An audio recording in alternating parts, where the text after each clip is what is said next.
에브라임이 말을 하면 사람들이 떨었도다. 그가 이스라엘 중에서 자기를 높이더니 바알로 말미암아 범죄함으로 망하였거늘. 이제도 그들은 더욱 범죄하여 그 은으로 자기를 위하여 우상을 부어 만들되 자기의 정교함을 따라 우상을 만들었으며 그것은 다 은장색이 만든 것이거늘. 그들은 그것에 대하여 말하기를 제사를 드리는 자는 송아지와 입을 맞출 것이라 하도다. 그들은 아침 구름 같으며 쉬 사라지는 이슬 같으며 타작마당에서 광풍에 날리는 쭉정이 같으며 굴뚝에서 나는 연기 같으리라. 그러나 애굽 땅에 있을 때부터 나는 내 하나님 여호와라. 나밖에 내가 다른 신을 알지 말 것이라. 나 외에는 구원자가 없느니라. 내가 광야 마른 땅에서 너를 알았거늘. 그들이 먹여준 대로 배가 불렀고 배가 부르니 그들의 마음이 교만하여 이로 말미암아 나를 잊었느니라. 그러므로 내가 그들에게 사자 같고 길가에서 기다리는 표범 같으리라. 이른 곰같이 그들을 만나 그의 염통 거풀을 찢고 거기서 암사자같이 그들을 삼키리라. 들짐승이 그들을 찢으리라. 이스라엘아, 내가 패망하였나니 이는 너를 도와주는 나를 대적함이니라. 전에 내게 이르기를 내게 왕과 지도자를 주소서 하였느니라. 내 모든 성읍에서 너를 구원할 자 곧 내 왕이 이제 어디 있으며 내 재판장들이 어디 있느냐. 내가 분노함으로 내게 왕을 주고 진노함으로 패하였노라. 에브라임의 불의가 봉함되었고 그 죄가 저장되었나니 해산하는 여인의 어려움이 그에게 임하리라. 그는 지혜 없는 자식이로다. 해산할 때가 되어도 그가 나오지 못하느니라. 내가 그들을 소홀의 권세에서 속량하며 사망에서 구속하리니 사망아, 내 재앙이 어디 있느냐. 수월아, 내 멸망이 어디 있느냐. 뉘우침이 내 눈앞에서 숨으리라. 그가 비록 형제 중에서 결실하나 동풍이 오리니 곧 광야에서 일어나는 여호와의 바람이라. 그의 근원이 마르며 그의 샘이 마르고 그 쌓아둔 바 모든 보배의 그릇이 약탈되리로다. 사마리아가 그들의 하나님을 배반하였으므로 형벌을 당하여 칼에 엎드려질 것이요 그 어린아이는 부서뜨리며 아이벤 여인은 배가 갈라지리라. 아멘. 이 하나님께서는 이스라엘을 또 에브라임을 넘치도록 축복하여 주셨습니다.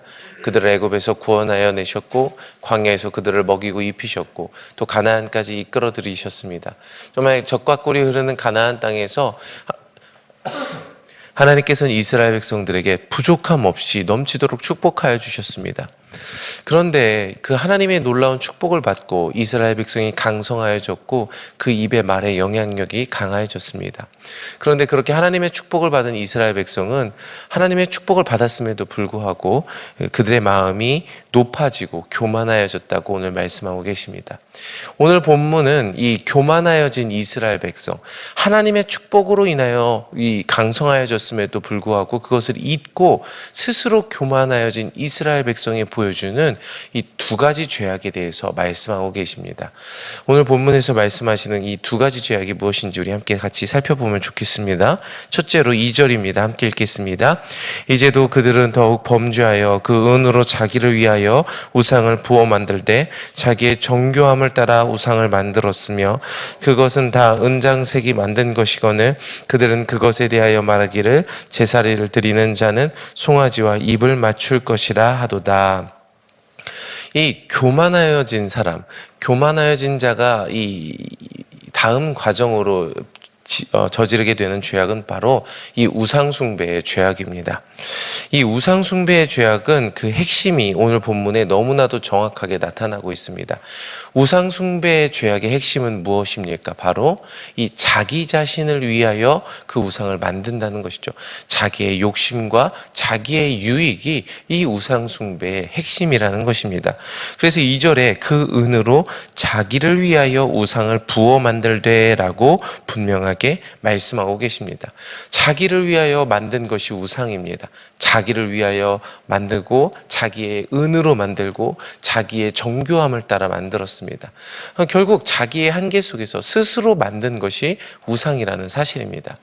이 아무리 우상 숭배를 종교적인 형식으로 포장을 하고 다른 이유들로 여러 가지 핑계들로 아름답게 만들고 어쩔 수 없다고 이야기할 수밖에 없다고 하더라도 우상 숭배의 결국은 자기의 욕심과 유익이 그 핵심이라는 사실입니다. 성도 여러분, 혹시 우리의 삶에 이 우상 숭배가 있진 않습니까? 하나님보다 더 의지하고 의존하는 것이 바로 우상입니다. 특별히 이 우상 숭배가 가지는 특징은 바로 이 하나님의 말씀을 순종하지 못하게 하는 것들이 그 특징입니다. 하나님의 말씀보다, 이 명확한 그 말씀보다 더 우선순위가 높아져 있는 것, 그것이 우상 숭배입니다.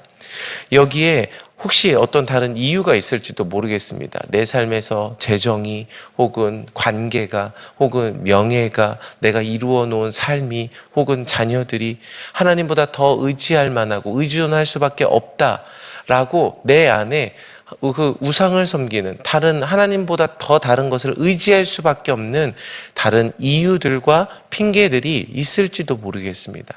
그러나 오늘 본문에서 본 것과 같이 우상 숭배의 이유, 우상 숭배의 핵심은 결국 나를 위하여 만들어낸 것이라는 사실입니다. 나의 유익과 나의 욕심을 위하여 만들어냈다는 것이죠. 포장할 만한 이유가 있을지라도 혹은 어떤 핑계가 있을지라도 결국은 나의 욕심 때문에 만들어진 우상이라는 사실입니다. 성도 여러분, 오늘 우리의 중심을 다시 한번 또 돌아보았으면 좋겠습니다. 혹 우리의 삶에 하나님보다 더 의지하고 말씀에 순종하지 못하게 하는 어떤 것들이 있습니까? 또 그것이 있을 수밖에 없는 이유와 핑계들이 있습니까? 그럴지라도 그 핵심은 나의 욕심인 것을 기억하고 그 우상을 제거하시는 저와 여러분 되시기를 바랍니다. 우리 3절 같이 읽겠습니다. 이러므로 그들은 아침 구름 같으며 쉬 사라지는 이슬 같으며 타작마당에서 광풍에 날리는 쭉정이 같으며 굴뚝에서 나가는 연기 같으리라. 이것이 바로 우상 숭배를 하는 자들이 맞을 수밖에 없는 결론입니다. 무엇입니까? 아침 구름같이 또 날리는 쭉정이 같이 굴뚝에서 나가는 연기같이 흔적도 없이 사라지게 되는 것이 우상 숭배를 하는 자들이 맞을 수밖에 없는 결론이라는 것입니다. 성도 여러분, 이 특별히 이 쭉정이 같이 날릴 것이다라고 말씀하셨는데 이와 관련해서 마태복음 3장 12절에도 이렇게 말씀하십니다. 이 자기 타작마당을 정하게 하사 손에 키를 들고 자기 타작마당을 정하게 하사 알곡을 모아 곳간에 들이시고 쭉정이는 꺼지지 않는 불에 태우시리라 라고 말씀하셨습니다. 이 예수님의 말씀은 결국 믿지 않는 자들에 대한 말씀이 아니라 이 말씀을 듣는 믿는 자들에 대한 말씀이시죠. 손에 키를 들고 자기 타작마당을 정하게 하셔서 알곡, 진정으로 겸손하여 하나님을 섬기는 자들은 모아 이 곳간에 들이시지만 오늘 본문에 나타난 것과 같이 우상 숭배하는 자들은 이 쭉정이가 꺼지지 않는 불에 들어가는 것과 같은 결론을 맞이하게 되는 것입니다. 우리 이 결론에서부터 벗어나서 정말 이 알곡과 같이 주님의 그 처소에 주님의 그 곳간에 들어가시는 저와 여러분 되시기를 바랍니다. 우리 함께 이 4절 말씀 같이 읽겠습니다. 그러나 애굽 땅에 있을 때부터 나는 내 하나님 여호와라.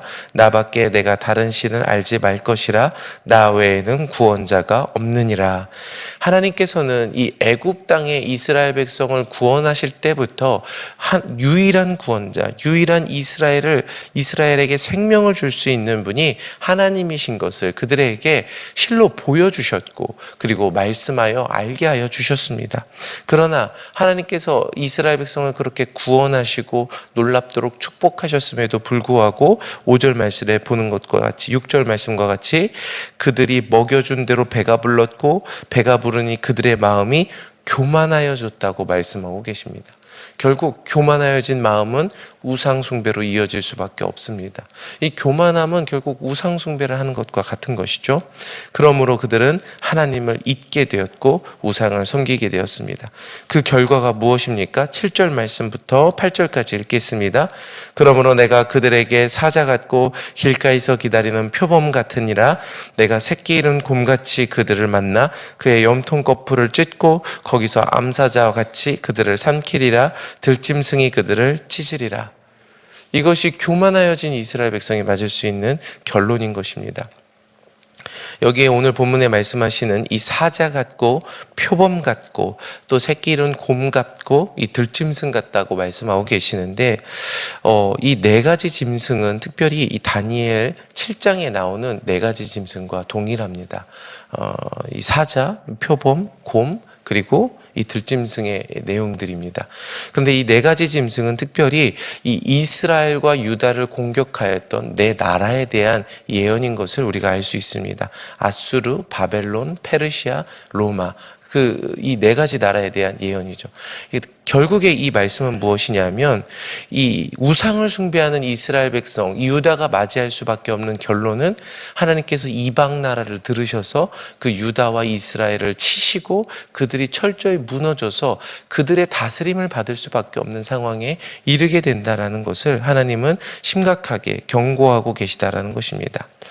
오늘 본문은 계속적으로 이야기합니다. 교만하여진 자는 결국 우상 숭배를 하게 되고 우상 숭배한 자는 정말 아침 안개처럼 사라져버리고 또 이 이방 나라를 들어서 하나님이 그들을 치시고 훈계하실 수밖에 없다라는 것을 계속 말씀하고 계시는 것이죠. 우리 함께 9절 말씀 10절까지 말씀 같이 읽도록 하겠습니다. 이스라엘아 내가 패망하였나니 이는 너를 도와주는 나를 대적함이니라. 전에 내가 이르기를 내게 왕과 지도자를 주소서 하였느니라. 내 모든 성읍에서 너를 구원할 자 곧 내 왕이 이제 어디 있으며 내 재판장들이 어디에 있느냐. 이제 오늘 교만한 자가 나타내는 이 두 가지 죄악에 대해서 오늘 본문이 말씀하시는데요. 그 두 번째가 이제 10절에 나타납니다. 그것은 무엇입니까? 바로 반역의 죄입니다.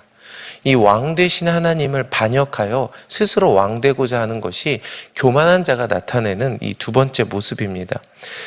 원래 이스라엘의 왕은 유일한 하나님이셨습니다. 하나님이 이스라엘을 다스리고 통치하시는 분이었죠.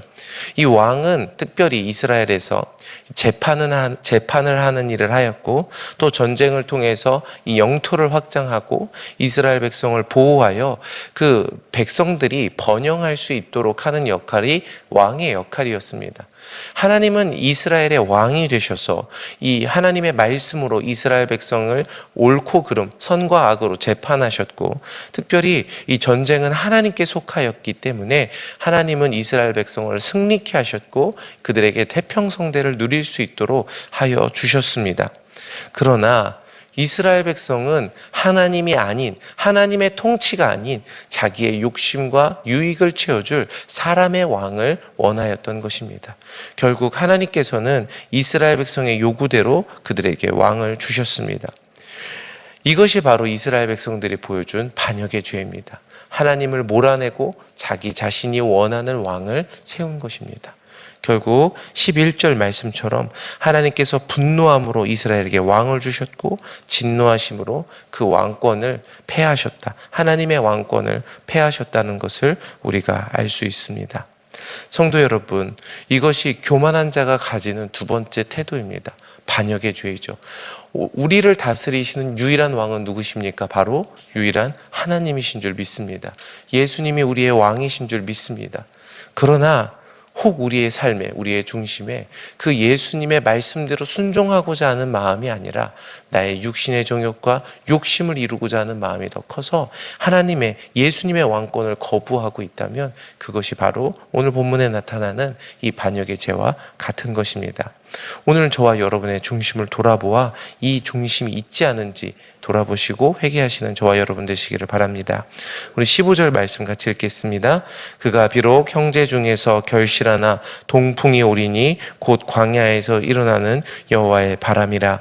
그의 근원이 마르며 그의 샘이 마르며 그 쌓아둔 바 모든 보배의 그릇이 약탈되리로다. 이 앞서 이야기한 것처럼 이 왕의 역할은요, 이 특별히 재판하는 역할이 있고 또 전쟁하여 백성을 보호하는 역할이 있고, 그래서 이 백성이 이 번영할 수 있도록 하는 역할이 왕에게 있었습니다. 그러나 지금 이스라엘 백성들은, 유다는 하나님의 왕 되심을 거부하였죠. 결국 사람이 왕이 되었습니다. 다시 말해서 하나님께서 그들을 지키지 않으시고 그들을 지키지 않으심으로 그들이 이 많은 열매 맺을 수 없게 되었다라는 것을 오늘 본문에서 말씀하고 계십니다. 결국 하나님이 왕이 되지 않으시고 자기가 왕이 되니까 맞이할 수밖에 없는 결론이 무엇입니까? 동풍을 맞을 수밖에 없다는 것입니다. 이 동풍은 무엇입니까? 이 이스라엘에서 이 4월, 5월부터 불어오는, 사막에서부터 불어오는 뜨겁고 건조한 바람이 바로 동풍입니다. 이 동풍이 불어오면 어떤 일이 일어나냐면, 특별히 이스라엘에서 모든 풀과 식물과 열매가 말라져 버리게 됩니다. 이 동풍을 견디지 못하는 식물들은 말라버리는 거죠. 만약에 이 동풍이 더 강하게 불고 그 해에 길게 불어오게 되면 그 해 농사가 망치게 되는 것입니다. 뜨거운 바람은 모든 것을 말려버리는 그 여호와의 바람인 것입니다. 결국 이 하나님의 왕권을 인정하지 않고 자기 스스로 왕이 되고자 하여 반역한 자가 맞이하게 되는 결론은 이 동풍을 맞게 되는 것입니다. 열심히 1년 동안 수고하여 농사 짓고, 그래서 결국 이제야 결실하나 했으나 맞이하는 것은 동풍을 맞이하는 것이죠. 아무 열매도 없고 아무 결론도 맞이할 수 없게 되는 것입니다. 이것이 반역한 자의 결론입니다. 우리 16절 말씀 같이 읽겠습니다. 사마리아가 그들의 하나님을 배반하였으므로 형벌을 당하여 칼에 엎드러질 것이요 그 어린이는 부서뜨려지며 아이벤 여인은 배가 갈라지리라. 분명히 말씀하고 계십니다. 반역한 자가 맞이하게 되는 결론은 열매 없음입니다. 동풍이 불어서 모든 농작물을 말라버리고 그 아이가 부서뜨려지고 아이벤 여인이 배가 갈라지게 되는 것이죠. 다음 세대가 멸망하게 되는 것입니다. 미래가 사라지게 되는 것입니다. 이것이 반역한 자의 결론인 것입니다. 성도 여러분, 오늘 하나님께서는요, 이 두 가지 죄악에 대해서 분명히 말씀하고 계십니다. 교만한 자가 가질 수 있는 태도가 무엇입니까? 우상 숭배입니다. 자기를 위하여, 자기 욕심을 위하여 스스로 만들어낸 우상을 섬기는 것이죠. 그렇게 우상 숭배한 자가 맞을 수밖에 없는 결론은 흔적도 없이 사라지는 것입니다. 아침 구름같이, 이슬같이, 굴뚝에서 나는 연기같이 사라져서 없어져 버리는 것이고, 이방 나라의 공격을 받아서 패망하게 되는 것입니다. 또 두 번째 죄악은 무엇입니까? 반역의 죄악입니다. 하나님의 왕 되심을 거부하고 내가 원하는 왕, 내가 스스로 왕이 되어서 이 하나님의 통치를 거부하는 것이죠. 그런 사람이 맞이하는 결론은 무엇입니까? 열매 맺지 못하는 것입니다. 동풍이 불어서 모든 결실들이 말라버리고 다음 세대가 패망하게 되는 것입니다. 그런데 생각해 보면 이런 결론들은 너무 참혹한 것 아닌가. 오늘 본문에 말씀하시는 것처럼 어린아이는 부서뜨리며 아이벤 여인은 배가 갈라지리라는 표현들조차 이거 너무 가혹한 처사가 아닌가라는 생각이 들 수도 있습니다. 그런데 우리가 여기서 다시 한번 기억해야 되는 것은 이 이스라엘의 두 가지 죄악, 우상 숭배와 반역이 가져오는 결론은 오늘 본문에서 하나님이 말씀하시는 것보다 더 가혹하고 더 끔찍하다는 사실을 기억해야 합니다. 그것이 무엇입니까? 영원한 형벌이라는 사실입니다. 영원한 불에 들어가는 것이라는 것이죠. 결국 다시 말해서 이 우상 숭배와 반역의 죄로 인해서 영원한 형벌을 맞이하기 전에 하나님께서는 이방 나라를 들어서 이스라엘을 치심으로, 혹은 오늘 말씀하시는 그 열매 없음과 아이를 부서뜨리고 그 여인의 배를 갈라는 모든 일들을 통해서라도 이스라엘 백성을 치셔서 훈계하셔서 그들이 다시 조금이라도 더 돌이킬 수 있게 하기 위해서, 그래서 이 영원한 형벌에 들어가지 않게 하기 위해서 이런 일들을 벌인다, 이런 일들을 우리에게 훈계로 주시는 것이라는 것을 우리가 반드시 기억해야 하는 것이죠. 다시 말해서 우상 숭배는 그럴 수도 있고 그러지 않을 수도 있는, 어쩌면 그런 타협할 수 있는 부분이 아니라 이 죽을 수밖에 없는 끔찍한 결과를 나타내는 심각한 죄인 것을 우리는 다시 기억해야 하는 것입니다. 사랑하는 성도 여러분, 혹시 우리의 중심에 이 두 가지 죄악이 있는지 한번 돌아보셨으면 좋겠습니다. 그리고 한 번 더 말씀드리는 것, 다시 한번 말씀드리는 것은 이 두 가지 죄악을 뒤집으면 어떻게 됩니까? 하나님이 우리의 유일한 구원자라는 사실입니다. 아멘. 하나님이 저와 여러분을 구원하실 수 있는 이 끔찍한 결과, 영원한 이 죽음에서 구원하실 수 있는 하나님이 저와 여러분의 유일한 구원자인 것을 오늘 본문이 말씀하고 계시다는 사실입니다.